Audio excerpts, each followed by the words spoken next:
தொடங்கி ஒரு சிறந்த கல்வியாளராக இந்தியாவின் முதல் மத்திய தொழில்துறை அமைச்சராக இருந்தவர். காங்கிரஸ் கட்சிக்கு மாறாக தேசிய கட்சியை ஆரம்பித்து அதன் முதல் தலைவராகவும் இருந்தார். 1901ஆம் ஆண்டு ஜூலை 6ஆம் நாள் மேற்கு வங்காளத்தில் ஒரு வழக்கறிஞர் குடும்பத்தில் பிறந்தார்.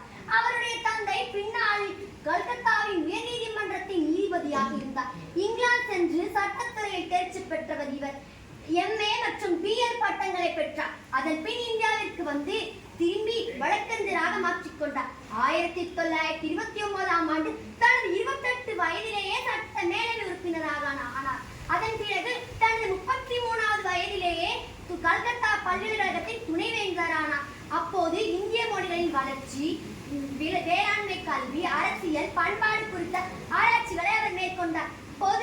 பொதுத்துறை மற்றும் அமைதிக்கு பங்கம் விளைவிக்கும் வழி அவர் போராடி காவல்துறையின் ஜம்மு காஷ்மீர் காவல்துறையினால் அவர் கைது செய்யப்பட்டார். தனிமைப்படுத்தப்பட்ட காங்கிரீட் குடிசையில் நெரிசலான மற்றும் சங்கடமான நிலையில் அவர் வைக்கப்பட்டிருந்தார். 1953ஆம் ஆண்டு ஜூன் 23ஆம் நாள் டாக்டர் சியாமா பிரசாத் அவர்களின் உடல்நிலை மோசமடைந்து இயற்கை எய்தினார். இறுதி தியாகம் அவரது கருத்துக்கள் லட்சியங்களுடன் வரவேற்கும் தலைமுறைகளை ஊக்குவிக்கும் சேவை மற்றும் தியாகம் மற்றும் பிறவற்றின் மீதான அக்கறை போன்ற இந்திய கலாச்சார விழுப்பியங்களின் மீது அவர் அக்கறை கொண்டிருந்தார். தனது உரையில் சொற்பொழிவில் எப்போதும்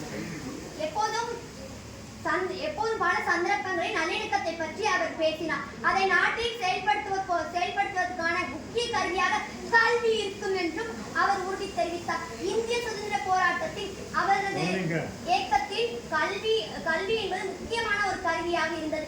ஆகஸ்ட் 15 1947 முதல் ஏப்ரல் 6 1950 வரை நேருவின் மத்திய சட்டசபையில் இருந்தவர் இவர்.